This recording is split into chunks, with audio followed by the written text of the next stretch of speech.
Praise the Lord. Isang mapagpalang gabi muli sa ating lahat mga kapatid, sa lahat ng viewers and followers ng Commission at Gospel Force. Binabati ko po kayo ng isang mapagpalang gabi. Praise God. Ngayon po mga kapatid ay bibigyan natin ng kasagutan ang katanungang tama bang gamitin ang salitang transformation o ano ba ang magandang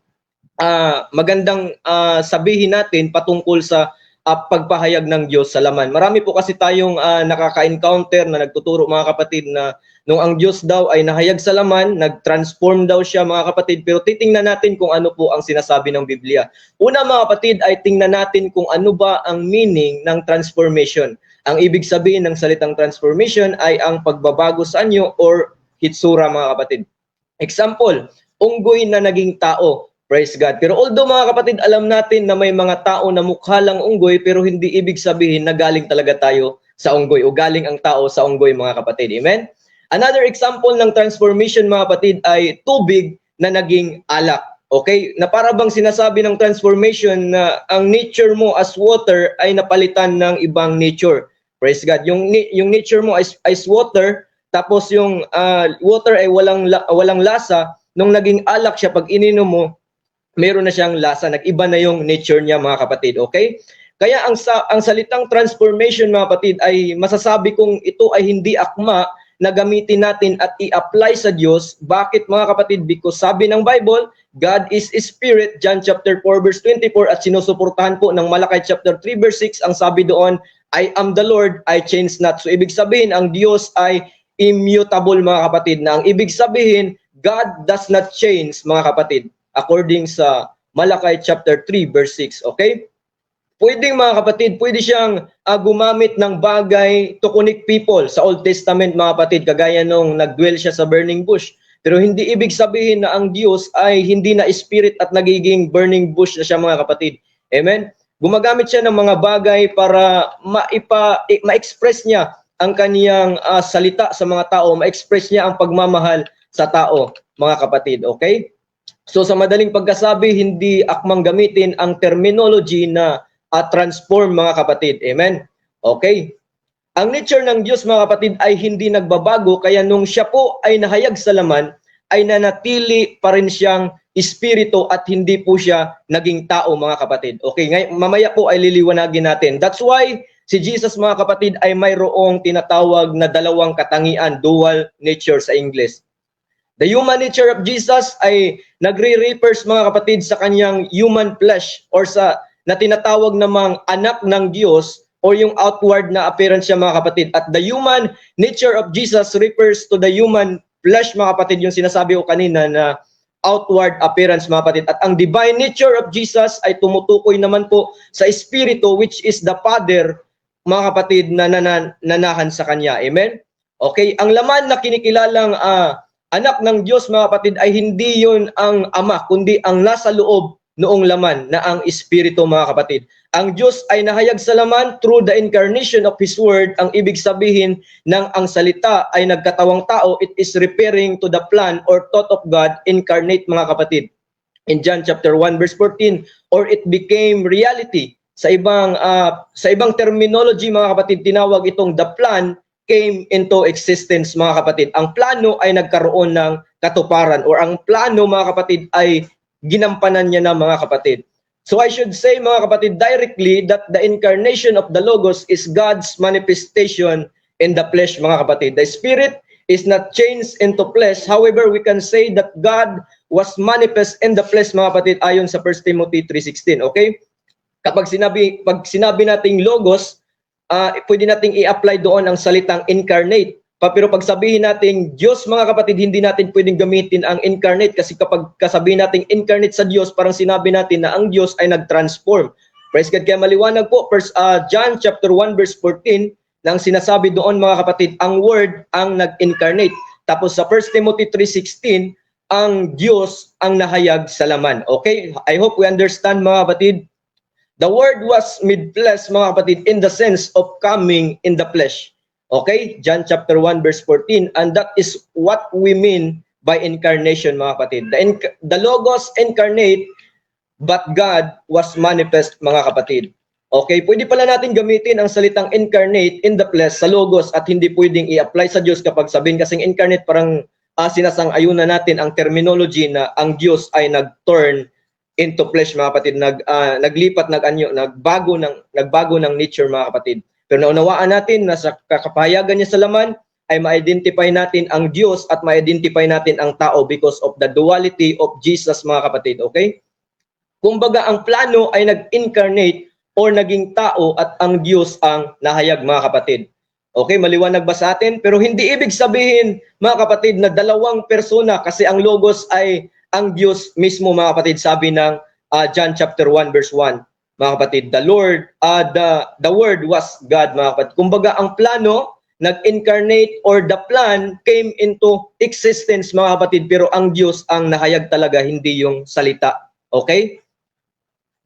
Sa pagpatuloy, mga kapatid, gusto ko pong ipahayag sa inyo ang process ng incarnation. Pero ang process po ng incarnation ng Logos, mga kapatid, or ang Spirit, which is the only living God, kasi yung Logos, mga kapatid, pinaniniwalaan natin na ito yung ang gumanap ng incarnation ay ang Espiritu mismo, mga kapatid, which is the Holy Ghost, mga kapatid. Okay?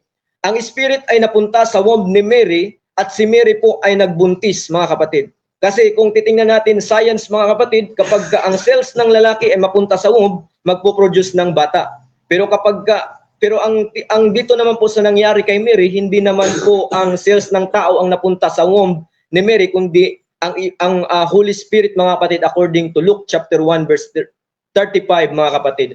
And ayun po, napakalinaw ng sinasabi ng talata. Si Mary ay nagbuntis at nanganak ng isang batang lalaki na hindi galing sa lalaki kundi galing sa Espiritu.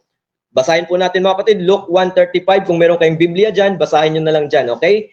And this is what we call the Logos incarnate, mga kapatid, or ang plano ay natupad na at Diyos ang nahayag.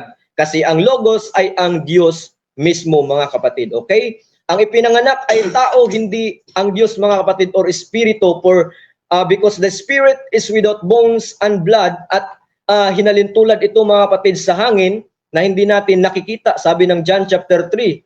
Praise God. So ayun po, mga kapatid, malinaw na ang ipinanganak ni Mary ay tao at hindi po espiritu, mga kapatid. Pero ang Diyos or Spirit ay nasa loob noong tao, mga kapatid, na ang pangalan ay Jesus. I hope we understand, okay? That's why, mga kapatid, sabi ni Jesus sa John chapter 14 verse 10, ako ay nasa Ama at ang Ama ay nasa akin. Huwag niyo pong mamaliin, mga kapatid, ang aking sinasabi na ang ako ay nasa Ama at ang Ama ay nasa akin. Okay? Ang sinasabi ni Jesucristo, mga kapatid, ay para bang sinasabi niya na ang Espiritu ng Ama ay nasa akin. Romans chapter 8 verse 9, napakalinaw doon, mga kapatid, na ang Espiritu ng Ama ay yun talaga din yung Espiritu ni Christ, mga kapatid, or ni Kristo. Okay? Ilang oras ba ako dito, Brother Joey? Sige lang, bro. Take your time. Okay, sige. Ako sa mag-presentation mo, bro. Okay? Jesus is a complete human. That's why, mga kapatid, nagugutom siya, kumakain siya, at umiinom. But it does not mean, mga kapatid, na tao lang talaga siya. Okay? But Jesus was God from the beginning of His human life. Kaya sabi ng iba, nararapat daw na tawaging God the Son dahil si Jesus ay ang kapahayagan ng Diyos sa laman, mga kapatid. Okay? Pero aalamin po natin. And it is not a license, mga kapatid, na sabihin natin na ang Son of God is God the Son, mga kapatid. Okay? Dahil si Jesus ang kapahayagan ng Diyos sa laman, ay sabihin na nating God the Son. Wala pong ganun, mga kapatid, dahil nung ang Diyos ay nahayag sa laman, ang Son po doon ay hindi po Diyos, mga kapatid, kundi yun po ay tumutukoy sa kanyang humanity. At ang Spirit po doon, yun po ang Diyos, mga kapatid, which is the Father Himself, mga kapatid. Okay? Ang title na Son of God, mga kapatid, ay hindi ito Diyos, mga kapatid. Okay? The Son of God refers to the human nature of Jesus Christ, which is the human flesh, mga kapatid. Okay? Let us note, mga kapatid, that there is only one God, which is the Father of all creation, and the Son of God is not God the Son, because the Son of God is limited to time, mga kapatid, in Galatians chapter 4 verse 4. And it's begin with God manifested in the flesh. Nagsimula lamang ang sonship, mga kapatid, or yung Son of God nung ang Diyos po ay nahayag na sa laman. Okay? Sa madaling pagkasabi, kung hindi nagmanifest ang Diyos sa laman, ay walang Son of God, mga kapatid. Okay? I hope mga kapatid na naintindihan natin. Okay, ulitin ko, there is only one God, the Father of all creation. Malakay chapter 3 verse 10. And if we consider that the Son of God is God, dalawa na ang Diyos natin mga kapatid. Okay? Ang kapahayagan ng Diyos sa laman ay hindi Diyos kundi tao. Pero ang tao na yun mga kapatid ay nagpo-possess ng dalawang nature o dalawang katangian. Ang Espiritu, which is the Father of all creation, and ang laman mga kapatid, ang nakikita natin nung siya po ay nagpahayag sa laman ay tinatawag siyang the Son of God. Ayun po, kanina mga kapatid, kay Brother Beji, napakalinaw po ng kanyang pagkapaliwanag. Okay? Okay, para mas maintindihan natin mga kapatid, uulitin ko, ilagay natin sa ating isip na meron lamang nag-iisang Diyos na nahayag sa laman na tinatawag na Son of God at hindi God the Son. Even the apostles, mga kapatid, ay ina-acknowledge nila na si Jesus ay Son of God at hindi God the Son. Pero pwede naman nating sabihin mga kapatid na Jesus has dual nature. Pero hindi natin pwedeng sabihin na the Son is God mga kapatid. Okay? Kasi kapag sabihin natin the Son is God, parang sinasabi natin nag-exist na siya from eternity mga kapatid, from the beginning. Okay? Parang sinasabi na natin nag-exist na siya.